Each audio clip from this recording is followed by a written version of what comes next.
வணக்கம். தலைப்புச் செய்திகளுடன் ஆரம்பமாகும் இன்றைய தேனாரம் செய்திகள். மன்னார் சிந்துஜாவின் மரணம், 5 பணியிடை நீக்கம்.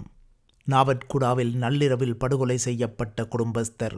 பதவியை துறந்தார் மாவட்ட பாராளுமன்ற உறுப்பினர் தலதா அத்துக்கொரல. ஒற்றையாட்சி ஒழிக்கப்பட்டு சமஷ்டி கட்டமைப்பு உருவாக்கப்பட வேண்டும் தெரிவித்த கஜேந்திரன் எம்பி. யாழில் வீசிய கடுமையான காற்றால் பாதிக்கப்பட்ட 3 குடும்பங்கள். தொடர்கின்றது தேனாரம் செய்திகள். மன்னார் மாவட்ட பொது வைத்தியசாலையில் சிகிச்சைக்காக அனுமதிக்கப்பட்ட நிலையில் மரியராஜ் சிந்துஜா என்ற பெண் உயிரிழந்த சம்பவம் தொடர்பில் வைத்தியர் ஒருவரை பணியிடை நீக்கம் செய்வதற்கு நடவடிக்கை எடுக்கப்பட்டுள்ளது. இது தொடர்பான கடிதம் ஒன்று மத்திய சுகாதார அமைச்சினால் தயாரிக்கப்பட்டுள்ளதாகவும் தெரிவிக்கப்படுகிறது. அண்மையில் குழந்தையை பிரசவித்த 27 வயதான மரியராஜ் சிந்துஜா என்ற பட்டதாரி பெண் அதிக குருதிப்போக்கு காரணமாக கடந்த மாதம் 28ஆம் தேதி மன்னார் பொது வைத்தியசாலையில் அனுமதிக்கப்பட்டதன் பின்னர் உயிரிழந்தார். அந்த சந்தர்ப்பத்தில் அங்கிருந்த வைத்தியர்கள் அவருக்குரிய முறையில் சிகிச்சை அளிக்கவில்லை எனவும் வைத்தியர்களின் அசம்பந்த போக்கின் காரணமாகவே அவர் உயிரிழந்ததாகவும் குற்றம் சாட்டப்படுகின்றது. இந்த நிலையில் குறித்த சம்பவம் தொடர்பான விசாரணைகளுக்கு அமையவே 4 பேர் பணியிடை நீக்கம் செய்யப்பட்டுள்ளனர். 2 தாதியர்களுக்கும் 2 குடும்ப நல சுகாதார உத்தியோகத்தர்களுக்கும் இவ்வாறு பணியிடை நீக்கம் வழங்கப்பட்டுள்ளது. இந்த நிலையில் குறித்த சம்பவம் தொடர்பில் வைத்தியர் ஒருவருக்கும் பணியிடை நீக்கம் வழங்குவதற்கு நடவடிக்கை எடுக்கப்பட்டுள்ளதாக வடமாகாண சுகாதார சேவைகள் பணிப்பாளர் நாயகம் தெரிவித்தார். எனினும் இதுவரை குறித்த கடிதம் மன்னார் மாவட்ட பொது வைத்தியசாலையை சென்று அடையவில்லை என வைத்தியசாலை தகவல்கள் தெரிவிக்கின்றன. அதே நேரம் மரியராஜ் சிந்துஜாவின் மரணம் தொடர்பில் மத்திய சுகாதார அமைச்சின் அதிகாரிகள் குழு ஒன்று மன்னார் மாவட்ட பொது வைத்தியசாலைக்கு சென்று விசாரணைகளை மேற்கொண்டுள்ளதாக தெரிவிக்கப்படுகிறது. தொடர்கின்றது தேனாரம் செய்திகள். எமது சேனலை இன்னமும் சப்ஸ்கிரைப் செய்யாதவர்கள் சப்ஸ்கிரைப் செய்ய மறக்காதீங்கள். மட்டக்களப்பு காத்தான்குடி போலீஸ் பிரிவிற்குட்பட்ட நாவட்குடாவில் நள்ளிரவில் 2 பிள்ளைகளின் தந்தையான குடும்பஸ்தர் ஒருவர் வெட்டி படுகொலை செய்யப்பட்டார். இந்த சம்பவம் அந்த பகுதியில் பெரும் பதற்றத்தை ஏற்படுத்தியுள்ளது.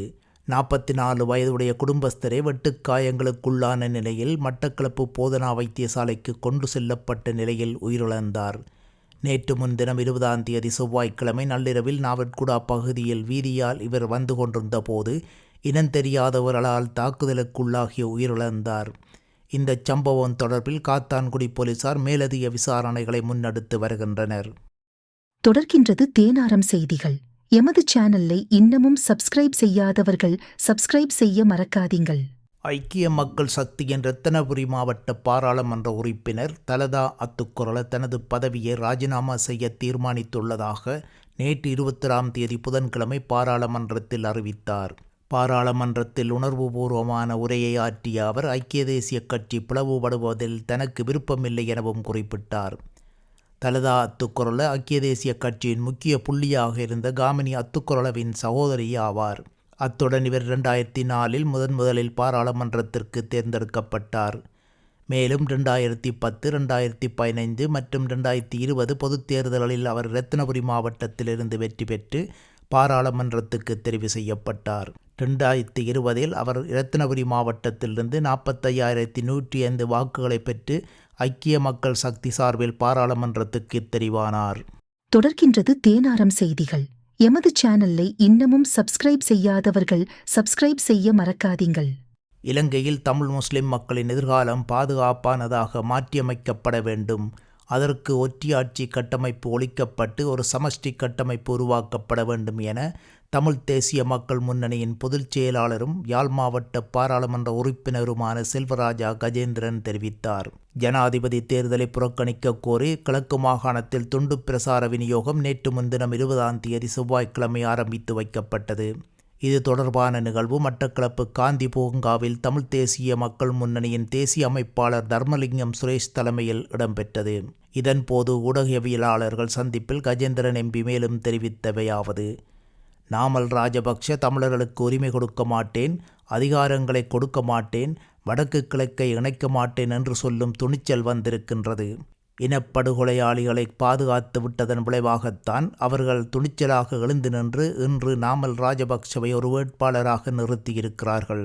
நாமல் ராஜபக்ஷ வேட்புமனு தாக்கல் செய்யும் போது கோட்டபாய ராஜபக்ஷ, மஹிந்த ராஜபக்ஷ, பசில் ராஜபக்ஷ, சமல் ராஜபக்ஷ இவர்கள் அனைவரும் அவரோடு நிற்கின்றார்கள் என்று சொன்னால் இவர்களை இவ்வளவு சுதந்திரமாக செயல்படுவதற்கு வாய்ப்பை ஏற்படுத்தி கொடுத்தவர்கள் யார் என்ற கேள்வியும் அவர் எழுப்பினார்.